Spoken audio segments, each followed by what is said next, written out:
Bapak Ibu, kita datang kembali kepada Tuhan sebelum kita diberkati oleh firman-Nya yang pada hari ini akan menjadi berkat buat kita semua.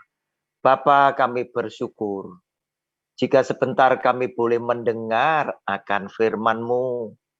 Kami menyiapkan tanah hati kami yang paling subur, sehingga ketika Engkau berbicara kepada kami, firman-Mu tidak akan pernah kembali dengan sia-sia. Kami yakin, kami imani, firman-Mu menjadi berkat yang luar biasa bagi setiap kami. Berbicaralah ya Tuhan kepada kami siap mendengar akan firman Tuhan. Di dalam nama Tuhan Yesus, kami percaya dan sudah berdoa. Amin. Saudara yang dikasihi oleh Tuhan, mari kita membuka Alkitab kita. Hari ini kita punya judul yang istimewa, yaitu ketika Tuhan Yesus bertanya kepada para muridnya, siapa yang menjamah jubahku? Saya bacakan Markus pasal yang kelima, ayat 25 hingga ayat yang ke-30. Namun senang jika nanti Anda mau membacanya kembali mulai ayat 21 hingga yang ke-43. Satu bacaan itu penuh, Bapak Ibu baca kembali. Sekarang kita perhatikan Markus pasal 5 ayat 25 hingga yang ke-30. Adalah di situ seorang perempuan yang sudah 12 tahun lamanya menderita pendarahan. Ia telah berulang-ulang diobati oleh berbagai tabib, sehingga telah dihabiskannya semua yang ada padanya. Namun sama sekali tidak ada faedahnya, malah sebaliknya keadaannya makin memburuk. Dia sudah mendengar berita-berita tentang Yesus. Maka di tengah-tengah orang banyak itu, ia mendekati Yesus dari belakang dan menjamah jubahnya. Sebab katanya, asal ku jamah saja jubahnya, aku akan sembuh. Seketika itu juga berhentilah pendarahannya. Dan ia merasa bahwa badannya sudah sembuh dari penyakitnya. Pada ketika itu juga Yesus mengetahui bahwa ada tenaga yang keluar dari dirinya. Lalu ia berpaling di tengah orang banyak dan berkata, siapa yang menjamah jubahku? Saudara, sampai di sini pembacaan firman Tuhan. Kita yang berbahagia adalah yang mendengar firman Tuhan, dan terlebih yang setia melakukan firman Tuhan di dalam hidupnya sehari-hari. Amin. Saudara, ada kisah yang istimewa. Diceritakan seorang perempuan telah menderita sakit pendarahan selama 12 tahun. Dia sudah berobat ke banyak tabib.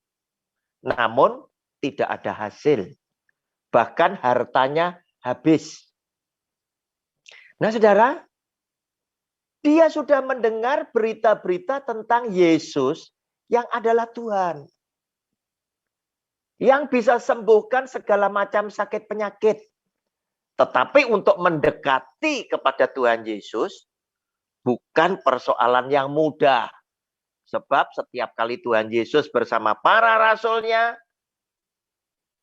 berjalan berkeliling, memberitakan firman-Nya, tentu ada banyak orang yang mengikuti Tuhan Yesus dalam jumlah yang besar. Karena mereka pun punya kepentingan yang sama. Membawa saudaranya yang sakit atau dirinya yang sakit, minta disembuhkan. Nah saudara, perempuan ini beriman. Perempuan ini percaya. Sebab dia telah mengalami penderitaan yang demikian sangat ketika dia berusaha dengan kekuatannya sendiri. Hartanya habis, keadaannya bahkan semakin memburuk. Berarti pesan Tuhan, jika Anda punya masalah, jangan Anda tidak bersandar kepada Tuhan. Jangan tidak minta pertolongan kepada Tuhan. Usaha, jerih lelah, dengan kekuatan diri sendiri tidak akan pernah memberikan hasil. Bahkan akan memperburuk keadaan.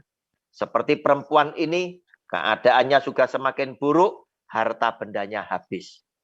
Tetapi ketika dia mengambil keputusan untuk datang kepada Tuhan Yesus, dia berkata di dalam hatinya, asal ku jamah saja jubahnya, maka aku akan sembuh. Saudara, perempuan ini berusaha mengikuti Tuhan Yesus dari belakang. Di tengah-tengah kerumunan banyak orang. Dia berusaha mendekat terus. Dan akhirnya perempuan ini berhasil mendekat dengan Tuhan Yesus. Dan dia berhasil menjamah jubah Tuhan Yesus. Sesuai dengan imannya yang sungguh-sungguh berharap untuk bisa disembuhkan oleh Tuhan Yesus, yang adalah Allah yang Maha Kuasa, maka terjadilah sesuai dengan imannya, perempuan ini disembuhkan seketika itu juga, badannya merasa sudah sembuh, pendarahannya berhenti. Saudara, sebagai perempuan, sesama perempuan, saya yakin Anda tahu pendarahan yang terjadi, yang berkelanjutan dalam jangka yang panjang, akan membuat badan seseorang itu jadi lemah, tidak berdaya. Yang keluar adalah darah selama 12 tahun. Sedangkan yang secara normal perempuan yang harus mengalami menstruasi, terkadang aja bisa para perempuan ini menderita pusing kepalanya. Ini 12 tahun. Dan dia sudah merasakan ketika menjamah jubah Tuhan Yesus, dia disembuhkan seketika itu juga. Namun ada sesuatu yang aneh. Justru di tengah-tengah kerumunan begitu banyak orang, Yesus Tuhan memalingkan mukanya. Dan dia bertanya kepada para muridnya dan kepada banyak orang yang mendesak dia, berdesak-desakan itu tadi. Dia berkata, siapa yang menjamah jubahku?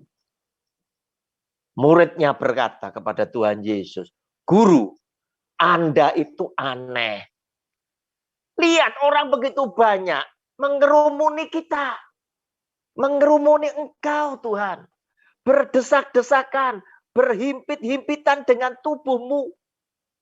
Tetapi kenapa engkau berkata, siapa yang menjamah jubahku?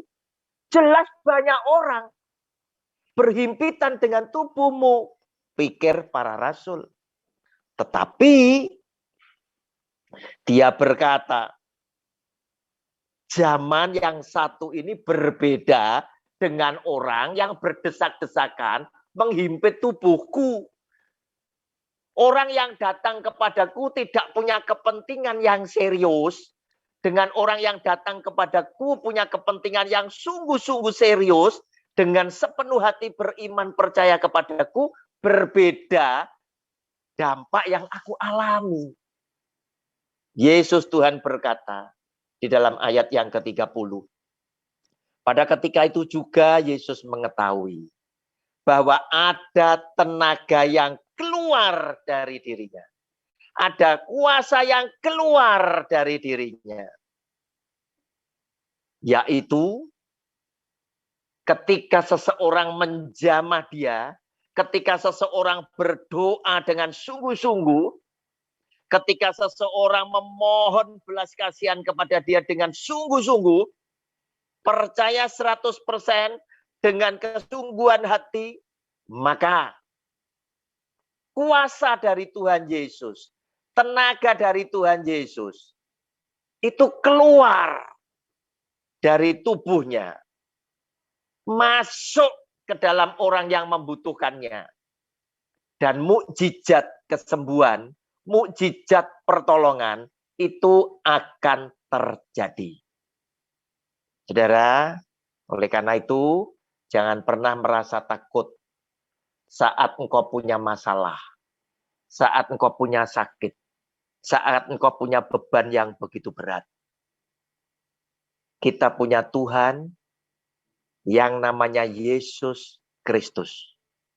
Jika engkau datang kepada Dia dengan kesungguhan iman, dengan kesungguhan hati, apapun persoalanmu, bagi Dia tidak ada perkara yang mustahil.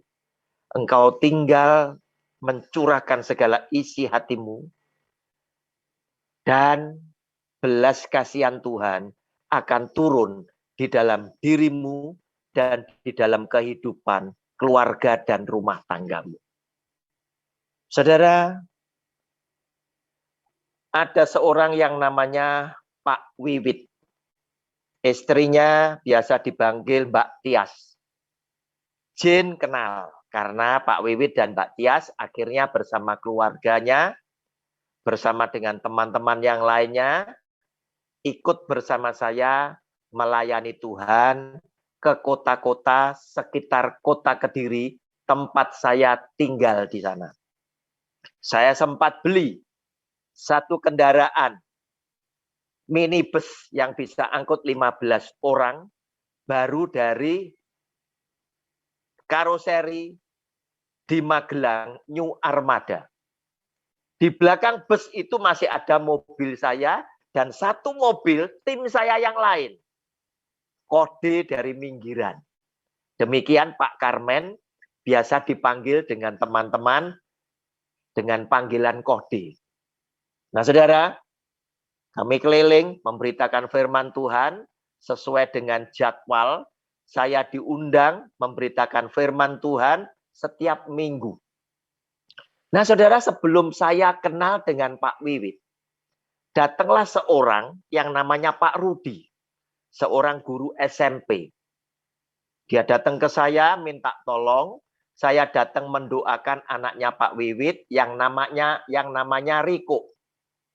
Waktu itu dia masih usia di bawah 10 tahun. Dikatakan bahwa anaknya Pak Wiwit sakit, Pak Roni. Harta benda Pak Wiwit sudah habis untuk mengobatkan anak yang dicintai ini. Kapan Pak Roni bisa datang ke sana? Saya bilang, besok silakan Anda jemput saya sini lagi. Hari ini saya tidak bisa karena saya ada jadwal yang lain. Supaya apa? Pak Rudi, Anda menuntun saya iringi Anda dari belakang. Supaya saya tidak kesulitan mencari alamat yang Anda maksud. Karena apa? Rumahnya ada di pinggiran kota Kediri. Nah saudara, sesuai dengan kesepakatan, keesokan harinya, kita beriring-iringan menuju ke rumah Pak Wiwit yang saya belum kenal. Pada waktu itu saya berkenalan dengan Pak Wiwit, dengan istrinya, dengan mertua Pak Wiwit, suami istri, kemudian saudaranya Riko, dan segenap seisi rumah tangganya, karena memang saya sarankan. Nanti kalau saya datang, saya mau keluarga yang sedang mengalami masalah, itu berkumpul semuanya. Sebab menurut saya belajar Alkitab, saat seorang anggota keluarga sakit, penderitaan itu dialami oleh seluruh keluarga. Saya ingin keluarga ini menyatukan hati, berdoa tertuju kepada Yesus yang adalah Kristus. Nah saudara, setelah ketemu, saya nanya sama Pak Wiwit, perkenalan, kita ngobrol-ngobrol. Riko itu ditidurkan di lantai, di atas kasur. Badannya pucat sekali. Panasnya itu antara 39-40. Sedikit goyang, sudah nangis, anak ini kesakitan sekali. Saya nanya, Pak Wiwit, anakmu sakit apa? Dia bilang, ini didiagnosis oleh dokter anak-anak, spesialis anak-anak, sakit kanker liver. Saya sudah obatkan dan habis banyak biayanya. Sehingga harta bendanya sudah terkuras habis. Dia sudah tidak punya kekuatan lagi untuk mengobatkan, sehingga anak ini dikeluarkan dari rumah sakit. Nah, saudara, kata Pak Wiwit, segala cara sudah ditempuh. Datang ke orang pinter, datang ke mana itu orang yang dianggap sakti dan lain sebagainya, alternatif, tidak ada hasilnya. Kemudian dia bertanya kepada saya, Pak Roni, apakah anak saya bisa disembuhkan oleh Tuhan?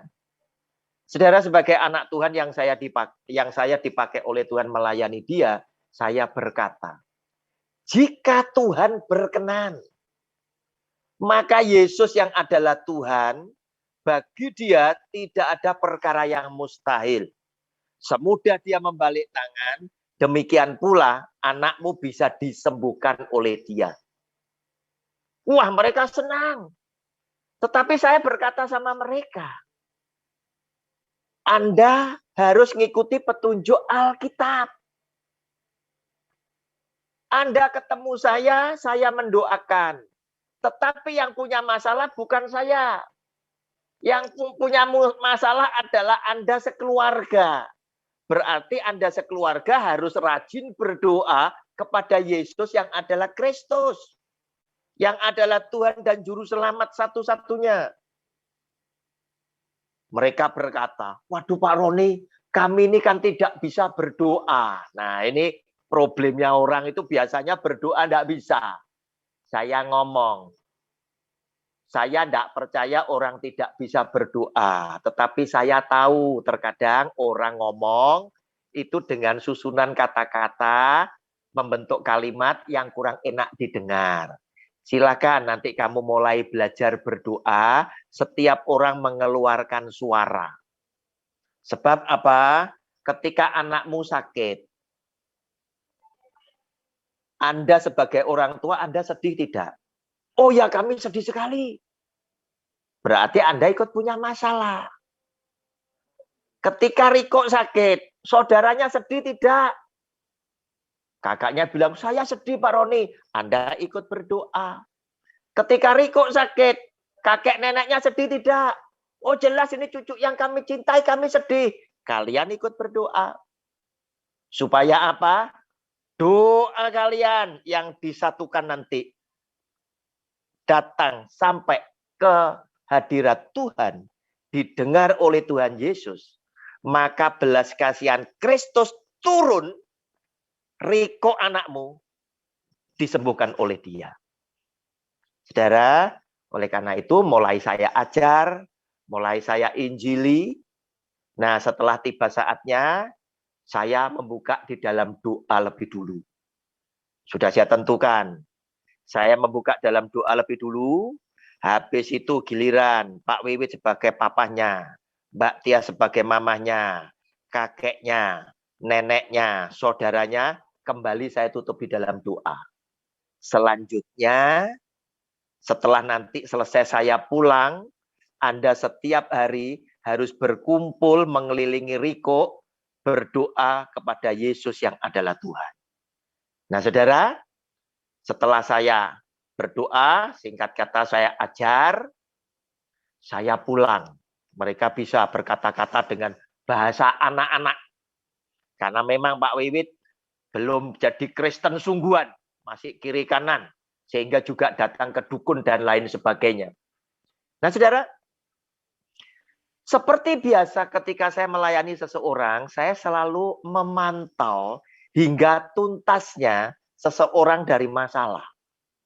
Keesokan paginya saya telepon Pak Wiwit. Pak Wiwit sudah berdoa malam. Oh sudah Pak Roni. Bersama keluarga. Iya bersama keluarga. Oke. Sekarang kondisinya pagi ini anakmu bagaimana? Puji Tuhan Pak Roni. anak saya sudah disembuhkan oleh Tuhan. Dan hari ini Riko itu sudah berkeluarga dan memiliki anak. Rekaman medisnya masih disimpan sebagai kenang-kenangan. Dan kemarin Mbak Tias, ibunya Riko, WA ke saya. Pak Roni, kapan kalau ke Kediri, saya tunggu.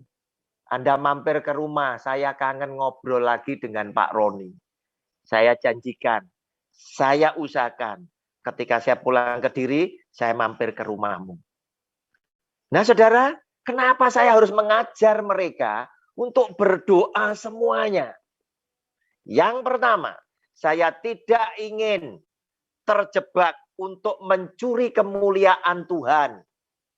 Dengan keluarga Pak Wiwit berpikir, Pak Roni ini sakti. Lewat doa Pak Roni, anakku sembuh. No. Kita tidak tahu doa siapa yang dikabulkan. Sebab saya mengajar mereka untuk ikut berdoa. Sehingga ketika Riko disembuhkan, kita tidak tahu doa siapa yang dikabulkan. Itu yang pertama. Kedua, saya ingin dengan bijaksana membuat Tuhan menggenapi janjinya. Karena dia berkata, 2-3 orang berkumpul di dalam namaku, aku hadir. Nah, kalau saya kumpulkan satu keluarga bersama yang sakit si Riko ini tadi, bersama dengan saya, yang ada di situ ada 6-7 orang. Setiap hari yang berdoa 6-7 orang. Otomatis Tuhan akan menggenapi janjinya. Dia hadir di tengah-tengah ketika Anda berdoa. Sehingga doa yang Anda naikkan pasti didengar oleh Tuhan. Dan jika Tuhan melihat betapa engkau sungguh-sungguh mengasihi orang yang sakit ini, maka belas kasihan Tuhan itu akan turun. Maka ada tenaga dari Yesus Kristus Tuhan yang keluar dari tubuhnya. Ada kuasa Kristus yang keluar dari tubuhnya dan mendatangkan mukjizat apa saja yang engkau minta di dalam doa yang penuh dengan kesungguhan. Saudara, penutup daripada khotbah saya, mari saya ajak membuka dari 1 Samuel pasal yang pertama. Saya mau bacakan ayat 11 sampai dengan 17. 1 Samuel pasal 1 ayat 11 sampai dengan 17.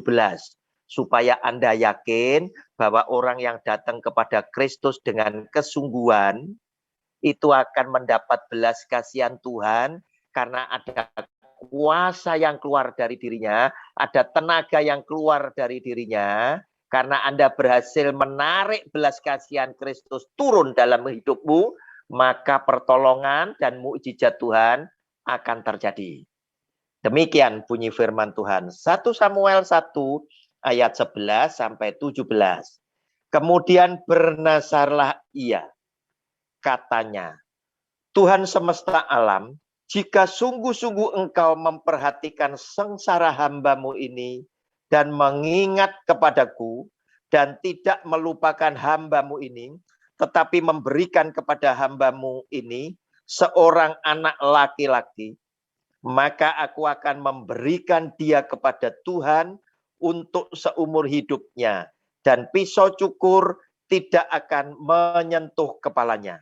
Ketika perempuan itu terus-menerus berdoa di hadapan Tuhan, maka Eli mengamat-amati mulut perempuan itu. Dan karena Hana berkata-kata dalam hatinya, dan hanya bibirnya saja bergerak-gerak, tetapi suaranya tidak kedengaran, maka Eli menyangka perempuan itu mabuk. Lalu kata Eli kepadanya, berapa lama lagi engkau berlaku sebagai orang mabuk? Lepaskanlah dirimu daripada mabukmu. Tetapi Hana menjawab, bukan tuanku, aku seorang perempuan yang sangat bersusah hati. Anggur ataupun minuman yang memabukkan tidak kuminum. Melainkan aku mencurahkan isi hatiku di hadapan Tuhan. Janganlah anggap hambamu ini seorang perempuan dursila, sebab karena besarnya cemas dan sakit hati, aku berbicara demikian lama. Jawab Eli, pergilah dengan selamat dan Allah Israel akan memberikan kepadamu apa yang engkau minta daripadanya. Saudara, kisah ini adalah mengisahkan ibunya Samuel, Nabi Samuel. Yang oleh karena suaminya itu menikah lagi dengan perempuan lain yang namanya Penina. Sebab Hana, istri pertama, tidak dikaruniai anak. Penina dikaruniai anak. Dan Penina mulai mengejek Hana sebagai istri yang pertama.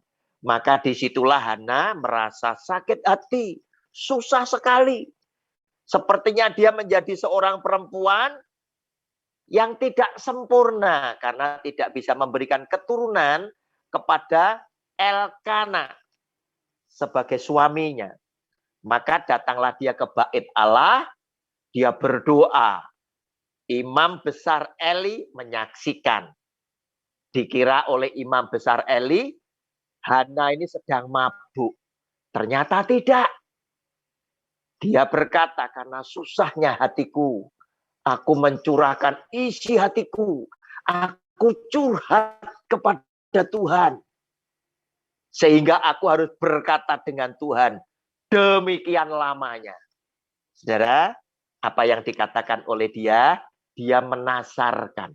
Tuhan, jika engkau memberkati aku, memperhatikan sengsaraku, dan engkau mengkaruniakan aku anak laki-laki, disebut saudara, jenis kelaminnya, anak laki-laki, maka seumur hidup anakku akan kupersembahkan kepada Tuhan.